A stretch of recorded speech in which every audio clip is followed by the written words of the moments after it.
Bonjour, peuple de Dieu, c'est le pasteur Jérémie, aussi connu sous le nom de pasteur Loïc. Nous voulons écouter la parole de Dieu pour la semaine, mais avant tout, nous voulons commencer par une parole de prière. Alors, en signe de révérence à notre Père Céleste, à notre Dieu, baissons nos têtes et prions ensemble. Dieu de gloire, Dieu tout-puissant, roi des rois, Seigneur des seigneurs, toi le seul et véritable Dieu, Yahweh. Merci pour cette énième opportunité que tu nous accordes de pouvoir nous retrouver dans ta présence. Nous voulons ainsi nous recommander entièrement en tes mains, corps, âme et esprit, pensée, cœur, l'air, l'atmosphère, tout autour de nous et en nous. Nous recommandons toutes choses en tes saintes mains. Nous te prions de bien vouloir nous pardonner pour tout ce que nous avons fait, dit et pensé qui ne t'a pas honoré et glorifié. Que tu nous purifies par ton eau de purification et par ton sang que tu as fait couler à la croix de Golgotha. Et que tu purges notre conscience de teuf morte, teuf inutile, afin que nous venions à te servir comme il se doit. Amène-nous ainsi dans la profondeur de la révélation de ta parole. Parle-nous, car tu dis que là où il n'y a point de révélation, on peut périr. Nous refusons de périr ainsi. Comme tu dis encore que mon peuple périt faute de connaissance, nous refusons ainsi, Seigneur, de périr, Seigneur, par manque de connaissance. Alors équipe-nous.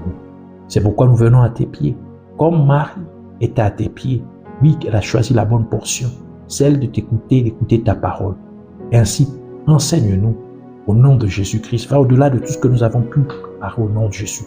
Nous opposons à tout ce qui se lève contre la révélation de tes mystères contenus dans ta parole. Nous les lions, nous les chassons, nous les goûtons d'enfer au nom de Jésus et nous proclamons que Jésus-Christ est Seigneur à la gloire de Dieu le Père. Merci encore pour ces moments, que la gloire te soit rendue en toutes choses, toi le seul véritable Dieu. Au nom de Jésus, nous avons ainsi prié. Amen. Alors, nous allons prendre notre passage principal des Saintes Écritures dans le livre de Genèse, Genèse chapitre 1, versets 27 à 28. Nous lisons ainsi la parole de Dieu dans Genèse chapitre 1, versets 27 à 28, au nom de Jésus-Christ. Dieu créa l'homme à son image, il le créa à l'image de Dieu. Il créa l'homme et la femme. Dieu les bénit et Dieu leur dit, soyez féconds, multipliez, remplissez la terre et l'assujettissez.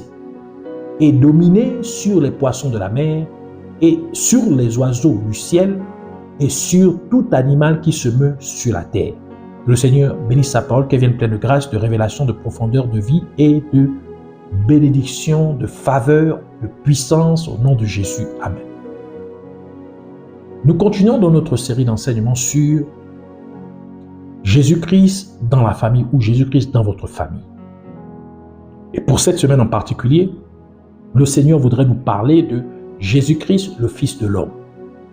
Donc le titre de notre enseignement pour cette semaine est Jésus-Christ, le Fils de l'homme.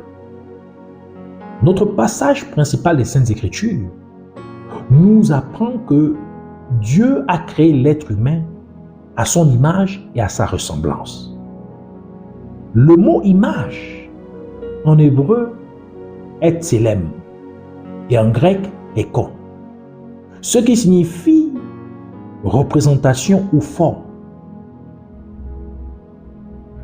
Une image est donc la représentation de quelque chose ou la forme d'une chose particulière. Ainsi, en créant l'être humain à son image, Dieu voulait que l'être humain le représente. En créant l'être humain à son image, Dieu voulait que l'être humain soit une forme visible de lui.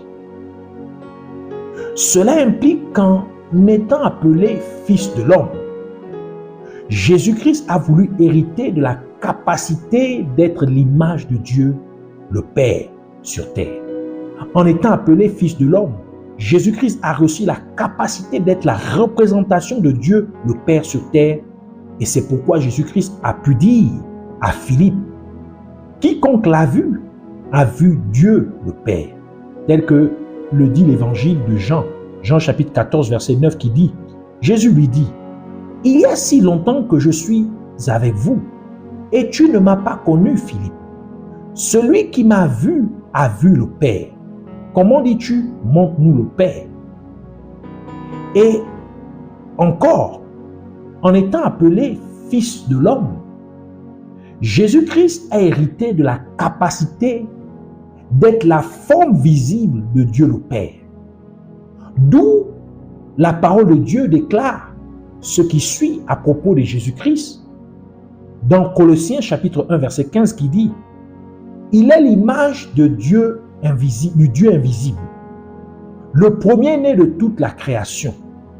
2 Corinthiens chapitre 4, verset 4 ajoute en disant: pour les incrédules dont le Dieu de ce siècle a aveuglé l'intelligence, ici faisant référence à Satan, afin qu'ils ne vissent pas briller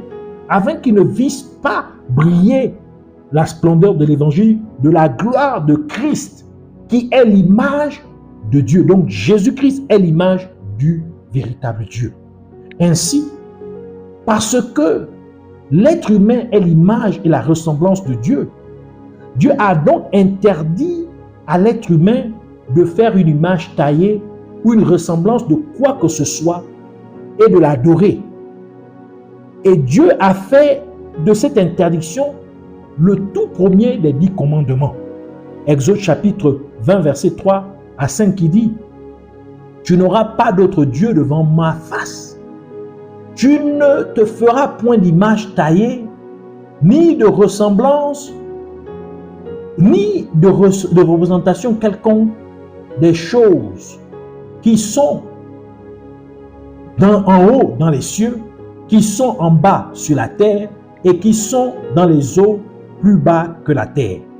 Tu ne te prosterneras point devant elles et tu ne les serviras point, car moi, l'Éternel ton Dieu, je suis un Dieu jaloux qui punit l'iniquité des pères sur les enfants jusqu'à la 3e et la 4e génération de ceux qui me haïssent. Dieu a donné cette interdiction à l'être humain parce qu'en adorant comme Dieu une image taillée ou la ressemblance de quoi que ce soit, l'être humain se renie en fait lui-même. Car il n'y a rien d'autre qui a été créé à l'image et à la ressemblance de Dieu, si ce n'est que l'être humain. Ainsi, si l'être humain vient à adorer quoi que ce soit qui est taillé, qui a été taillé comme étant Dieu, il dit en fait qu'il ressemble à cette même chose qui a été taillée, qui ne peut ni parler ni bouger, et c'est tout simplement une folie, tel que le prophète Ésaïe l'a mentionné. Ésaïe chapitre 44 verset 9 à 10 qui dit: ceux qui fabriquent des idoles ne sont tous que vanité, et leurs plus belles œuvres ne servent à rien. Elles le témoignent elles-mêmes. Elles n'ont ni la vue ni l'intelligence, afin qu'ils soient dans la confusion. Qui est ce qui fabrique un Dieu ou font une idole pour n'en retirer aucune utilité? De plus, si l'être humain s'adorait lui-même ou adorait un autre être humain, il adorerait l'image de Dieu et non Dieu lui-même. Je reprends. De plus, si l'être humain s'adorait lui-même ou adorait un autre être humain, il adorerait l'image de Dieu et non Dieu lui-même. Ce qui est encore un acte d'idolâtrie. C'est comme regarder une personne dans un miroir et essayer d'interagir avec son reflet plutôt qu'avec la personne elle-même. Ainsi, tout ce que vous feriez dans votre interaction serait adressé au miroir et non à la personne elle-même.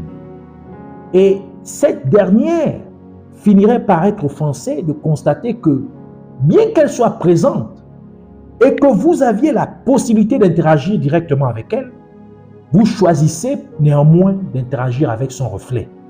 Ce qui est en fait interagir avec le miroir. Et c'est pourquoi Dieu en a fait le premier commandement à ne pas transgresser. Être créé à la ressemblance de Dieu implique que l'être humain possédait les capacités intellectuelles, morales, créatrices et relationnelles de Dieu. Autrement dit, l'être humain pouvait penser et raisonner comme Dieu, distinguer le bien du mal et faire des choix moraux comme Dieu, aimer comme Dieu, créer et innover comme Dieu. Ainsi, en étant appelé le Fils de l'homme, Jésus-Christ a hérité de la capacité de penser comme Dieu le Père, de faire des choix moraux comme Dieu le Père, d'aimer comme Dieu le Père, d'innover et de créer comme Dieu le Père. Ainsi, de ce fait, en recevant Jésus-Christ dans votre vie, ces capacités vous sont également restaurées. Dans notre passage principal des Saintes Écritures, nous pouvons également remarquer que Dieu a donné à l'être humain la pleine autorité sur la terre. Et la parole de Dieu le confirme également dans Psaume 8, versets 4 à 8 qui dit « Qu'est-ce que l'homme pour que tu te souviennes de lui, et le Fils de l'homme pour que tu prennes garde à lui. Tu l'as fait de peu inférieur à Dieu, et tu l'as couronné de gloire et de magnificence. Tu lui as donné la domination sur les œuvres de tes mains. Tu as tout mis sous ses pieds, les brebis comme les bœufs, et les animaux des champs, les oiseaux du ciel et les poissons de la mer, tous ceux qui parcourent les sentiers des mers. » Psaume 115, verset 16 ajoute en disant « Les cieux sont les cieux de l'Éternel. » Je reprends. Les cieux sont les cieux de l'Éternel. Mais il a donné la terre au Fils de l'homme. Adam était donc censé régner sur la terre.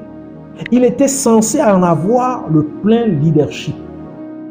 Mais Adam a échoué dans son leadership, car il a laissé le péché s'infiltrer sur la terre en désobéissant à Dieu. Et c'est l'une des raisons majeures pour laquelle Jésus-Christ est devenu le Fils de l'homme. Car il a voulu hériter de la domination qu'Adam, le premier homme, avait reçue sur la terre. Ainsi, en étant appelé le Fils de l'homme, Jésus-Christ a hérité du plein leadership de la terre afin de pouvoir restaurer cette domination à l'être humain. Et c'est pourquoi Jésus-Christ est appelé le second Adam ou encore le second homme, tel que l'indique le premier livre, le livre de 1 Corinthiens. 1 Corinthiens chapitre 15, verset 45 à 45, la version Louis II 21 qui dit « C'est pourquoi il est écrit, le premier homme, Adam, devint un être vivant. Le dernier, Adam, est un esprit qui communique la vie. Mais ce n'est pas le spirituel qui vient le premier, c'est le naturel. Ce qui est spirituel vient ensuite. Le premier homme tiré de la terre est fait de poussière. Le second homme, le Seigneur, est du ciel. » Ainsi, Jésus-Christ devint le fils d'Adam afin de pouvoir restaurer à l'être humain afin de pouvoir restaurer l'être humain à l'image et à la ressemblance de Dieu le Père. Et aussi pour restaurer la domination ou le plein leadership de l'être humain sur la terre. Et c'est pour cette raison que la parole de Dieu déclare dans Romains chapitre 8, verset 29. Car ceux qu'il a connus d'avance, il les a aussi prédestinés à être semblables à l'image de son Fils, afin que son Fils fût le premier-né entre plusieurs frères. 2 Corinthiens chapitre 3 verset 18 ajoute en disant « Nous tous qui, le visage découvert, contemplons comme dans un miroir la gloire du Seigneur, nous sommes transformés en la même image, de gloire en gloire, comme par le Seigneur l'Esprit. » Colossiens chapitre 3 verset 9 à 10 conclut en disant « Ne mentez pas les uns aux autres, vous étant dépouillés du vieil homme et de ses œuvres, et ayant revêtu l'homme nouveau, qui se renouvelle dans la connaissance selon l'image de celui qui l'a créé. » Et c'est l'une des principales raisons pour lesquelles, lorsque Jésus-Christ vint sur les côtes de Césarée de Philippe, il posa une question pertinente à ses disciples à propos de lui, à propos du fait qu'il soit appelé Fils de l'homme. Matthieu chapitre 16, verset 13 à 16, qui dit Jésus, étant arrivé dans le territoire de Césarée de Philippe, demanda à ses disciples, « Que dit-on que je suis, moi, le Fils de l'homme » Ils répondirent, « Les uns disent que tu es Jean-Baptiste, les autres Élie, les autres Jérémie, ou l'un des prophètes. Et vous, leur dit-il, qui dites-vous que je suis ?» Simon-Pierre répondit, « Tu es le Christ, le Fils du Dieu vivant. » Pierre a donc révélé qu'en tant que Fils de l'homme, Jésus-Christ, Jésus est le Christ. Et le mot Christ signifie souverain, celui qui est oint, ou oint, tout simplement. Et maintenant, nous voyons Jésus-Christ déclarer ce qui suit après avoir lu un passage du livre d'Ésaïe qui le concernait. Dans Luc chapitre 4, verset 18 à 21 qui dit, c'est Jésus qui parle, « L'Esprit du Seigneur est sur moi, parce qu'il m'a oint pour annoncer une bonne nouvelle aux pauvres. Il m'a envoyé pour guérir ceux qui ont le cœur brisé, pour proclamer aux captifs la délivrance et aux aveugles le recouvrement de la vue, pour renvoyer libres les opprimés, pour publier une année de grâce du Seigneur. » Ensuite, il roula le livre, le remit au serviteur et s'assit. Tous ceux qui se trouvaient dans la synagogue avaient les regards fixés sur lui. Alors, il commença à leur dire, « Aujourd'hui, cette parole de l'Écriture que vous venez d'entendre est accomplie. » De ce fait, parce qu'en tant que Fils de l'homme, Jésus-Christ, Jésus est le Christ. Et parce que le mot Christ signifie oint, Jésus devait donc être oint par le Saint-Esprit. Et la raison pour laquelle Jésus a été oint était pour régner sur la terre en prêchant l'évangile aux pauvres, en guérissant les cœurs brisés, en prêchant la délivrance aux captifs, le recouvrement de la vue aux aveugles, en libérant les opprimés et en prêchant l'année de grâce du Seigneur. Par conséquent, étant le Christ, cela implique que Jésus-Christ est celui qui fut choisi parmi tous les descendants d'Adam pour accomplir la mission particulière de rédemption de l'humanité. En d'autres termes, Jésus-Christ fut celui qui devait être choisi avec la mission particulière de restaurer l'humanité au dessein originel que Dieu, le Père, avait prévu pour l'être humain. Et cette restauration se produit lorsque vous acceptez Jésus-Christ comme votre Sauveur et Seigneur. Et maintenant, vous êtes restaurés à l'image et à la ressemblance de Dieu le Père. Et que votre domination ou votre leadership sur la terre est également restauré.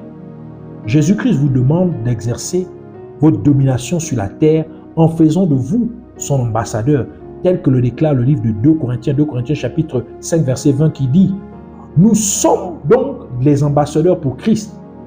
Comme si Dieu adressait par nous son appel, nous vous supplions au nom de Jésus-Christ, au nom de Christ, soyez réconciliés avec Dieu. » Version Louis II 21. Et encore une fois, Jésus-Christ vous instruit d'exercer votre domination sur la terre en vous demandant de faire de chaque nation ses disciples. Matthieu chapitre 28 verset 18 à 20 qui dit « Jésus s'étant approché, leur parla ainsi, « Tout pouvoir m'a été donné dans le ciel et sur la terre. Allez, faites de toutes les nations des disciples, les baptisons au nom du Père, du Fils et du Saint-Esprit. Et enseignez-leur à observer tout ce que je vous ai prescrit. Et voici, je suis avec vous tous les jours jusqu'à la fin du monde. » Et le livre de Marc l'a réitéré en disant, dans Marc chapitre 16, verset 15 à 18, « Puis il leur dit, allez partout le monde et prêchez la bonne nouvelle à toute la création. Celui qui croira et qui sera baptisé sera sauvé, mais celui qui ne croira pas sera condamné. Voici les miracles qui accompagneront ceux qui auront cru. En mon nom, ils chasseront les démons. Ils parleront de nouvelles langues. Ils saisiront des serpents. S'ils boivent quelconque breuvage, quelques breuvages mortels, il ne leur fera point de mal. Ils imposeront les mains aux malades et les malades seront guéris. Puissiez-vous ainsi être restaurés à l'image et à la ressemblance de Dieu le Père au nom de Jésus-Christ.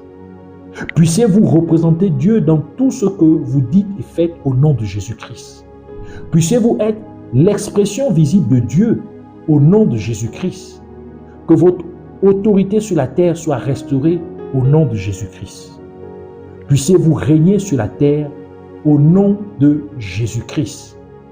Puissiez-vous exprimer les capacités intellectuelles, morales, créatrices et relationnelles de Dieu au nom de Jésus. Puissiez-vous penser et raisonner comme Dieu, le Père, au nom de Jésus. Puissiez-vous distinguer le bien du mal et faire des choix moraux comme Dieu au nom de Jésus. Puissiez-vous aimer comme Dieu au nom de Jésus. Puissiez-vous créer, innover et créer de nouvelles choses, amener de nouvelles choses à l'existence au nom de Jésus. Dieu a établi comme loi que les choses qui se ressemblent doivent être regroupées, tel que le dit Genèse chapitre 1, versets 11 à 12, qui dit « Puis Dieu dit que la terre produise de la verdure, de l'herbe portant de la semence, des herbes fruitiers donnant du fruit selon leur espèce, et ayant en eux leur semence sur la terre. Et cela fut ainsi. La terre produisit de la verdure, de l'herbe portant de la semence selon son espèce, et des arbres selon donnant du fruit, et ayant en eux leur semence selon leur espèce. Dieu vit que cela était bon. Ainsi, parce que l'être humain a été créé à la ressemblance de Dieu, et parce que Dieu a établi que les choses de même ressemblance ou de même espèce devraient être ensemble, Dieu passait donc du temps avec Adam et Ève. Et c'est la raison pour laquelle Dieu venait souvent dans le jardin d'Éden, comme le suggère le livre de Genèse, Genèse chapitre 3, verset 8 qui dit « Alors ils entendirent la voix de l'Éternel Dieu qui parcourait le jardin vers le soir. Et l'homme et sa femme se cachèrent loin de la face de Dieu, de l'Éternel Dieu, au milieu des arbres du jardin. » Ainsi, parce que l'humanité aurait été restaurée à l'image et à la ressemblance de Dieu, et parce que les choses du même genre ou de même ressemblance devraient être regroupées, ainsi, à la fin des temps, Dieu viendrait habiter avec l'être humain qui lui ressemble. Tel que nous le dit le livre d'Apocalypse, Apocalypse chapitre 21, verset 3 qui dit « Et j'entendis du trône une voix, une forte voix qui disait « Voici le tabernacle de Dieu et avec le tabernacle de Dieu avec les hommes. Il habitera avec eux et ils seront son peuple et Dieu lui-même sera avec eux. » Jésus-Christ fut interrogé par le souverain sacrificateur et Jésus répondit ainsi dans Matthieu chapitre 26 verset 64. Jésus lui répondit « Tu l'as dit, de plus je vous le déclare, vous verrez désormais le Fils de l'homme assis à la droite de la puissance de Dieu et venant sur les nuées du ciel. » Et quelques mois plus tard, après la mort et la résurrection de Jésus-Christ, alors qu'Étienne était lapidé par les Juifs, il dit ce qui suit en levant les yeux vers le ciel. Actes chapitre 7, versets 55 à 56, qui dit « Mais Étienne, rempli du Saint-Esprit, et fixant les regards vers le ciel, vit la gloire de Dieu et Jésus debout à la droite de Dieu. Et il dit « Voici, je vois les cieux ouverts et le Fils de l'homme debout à la droite de Dieu. » Cela confirme donc qu'en tant que Fils de l'homme, Jésus-Christ se tient à la droite de Dieu le Père. Et nous savons que la droite représente la position d'autorité, car le côté droit représente le pouvoir ou l'autorité. Cela réaffirme ainsi que Dieu a donné à l'être humain la position d'autorité. De ce fait, En étant appelé Fils de l'homme, Jésus-Christ se tient désormais à la droite de Dieu, car il a hérité de l'autorité conférée à Adam, le premier être humain. C'est pourquoi lorsque Jésus-Christ reviendra sur terre, il reviendra en tant que juge suprême. Il reviendra en tant qu'ultime souverain de la terre pour juger les peuples de la terre comme il a mentionné. Matthieu chapitre 16 verset 27, il dit « Car le Fils de l'homme doit venir dans la gloire de son Père avec ses anges et alors il rendra à chacun selon ses œuvres. » Il ajoute dans Matthieu chapitre 25 verset 31 à 33 « Lorsque le Fils de l'homme viendra dans sa gloire avec tous les anges, il s'assiera sur le trône de sa gloire. Toutes les nations seront assemblées devant lui. Il séparera les uns d'avec les autres, comme le berger sépare les brebis d'avec les boucs. Et il mettra les brebis à sa droite et les boucs à sa gauche. » Et maintenant que vous êtes en Jésus-Christ, vous êtes aussi assis à la droite de Dieu le Père, dans le ciel, tel que le déclare le livre d'Éphésiens, Éphésiens chapitre 2, verset 6, qui dit « Il nous a ressuscités et il nous a ressuscités ensemble et nous a fait asseoir ensemble dans les lieux célestes en Jésus-Christ. » Donc, nous sommes assis dans les lieux célestes en Jésus-Christ. Et puisque Jésus est à la droite de Dieu le Père, donc nous sommes aussi à la droite de Dieu le Père. C'est pourquoi je voudrais vous inviter à prier avec moi afin que vos habilités, vos capacités divines soient restaurées, soient rétablies au nom de Jésus-Christ. Alors répétez cette prière après moi en disant « Je te remercie Père Céleste, Dieu magnifique, le seul et unique véritable Dieu. Yahweh, merci d'avoir enrichi ma vie de cette compréhension de ta parole. Et je déclare que Jésus-Christ est mon Sauveur et Seigneur. Et je crois en lui de tout mon cœur. Je suis ainsi en Jésus-Christ. Et parce que je suis en Jésus-Christ, je suis donc restauré à l'image et à la ressemblance de Dieu le Père, au nom de Jésus-Christ. Et je représente ainsi Dieu dans tout ce que je dis et fais au nom de Jésus-Christ. Et parce que je suis restauré à l'image et à la ressemblance de Dieu le Père, je suis donc l'expression visible de Dieu au nom de Jésus-Christ. De ce fait, quand les gens me voient, ils voient Dieu en expression. Quand les gens m'entendent parler, ils entendent Dieu s'exprimer au nom de Jésus-Christ.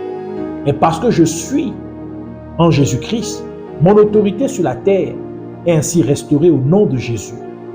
Et je règne donc sur la terre au nom de Jésus-Christ.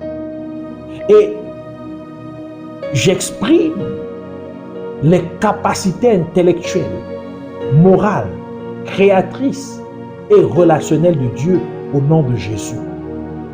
Je pense et je raisonne comme Dieu. Je distingue le bien du mal et je fais des choix moraux comme Dieu au nom de Jésus. J'aime comme Dieu au nom de Jésus. Je crée et j'innove comme Dieu au nom de Jésus-Christ. Et parce que Jésus-Christ, le Fils de l'homme, se tient à la droite de Dieu le Père, et parce que je suis en Jésus-Christ, je me tiens aussi à la droite de Dieu le Père. Par conséquent, je suis en position d'autorité. Je décrète donc une chose et cela s'accomplit au nom de Jésus. Je décrète donc que ma vie et celle des membres de ma famille sont profondément enracinés en Jésus-Christ. Je décrète que nous n'échouerons point dans la vie au nom de Jésus. Je décrète que nous ne stagnons pas, mais que notre vie progresse de manière appropriée dans tous les aspects au nom de Jésus-Christ. Je décrète que nous ne mourrons point avant notre temps au nom de Jésus-Christ. Je décrète que nous ne courons pas après l'argent et les biens matériels, mais il court après nous au nom de Jésus-Christ. Je décrète que parce que nous ressemblons à Dieu, Dieu vivra donc au milieu de nous pour toujours dans la Nouvelle Jérusalem, au nom de Jésus-Christ. Je te remercie, Abba Père, merveilleux Sauveur, Dieu Tout-Puissant, Yahweh. Merci d'avoir exaucé ma prière au nom de Jésus-Christ. Je te rends ainsi tout l'honneur et toute l'adoration pour toujours et à jamais au nom de Jésus-Christ. Amen.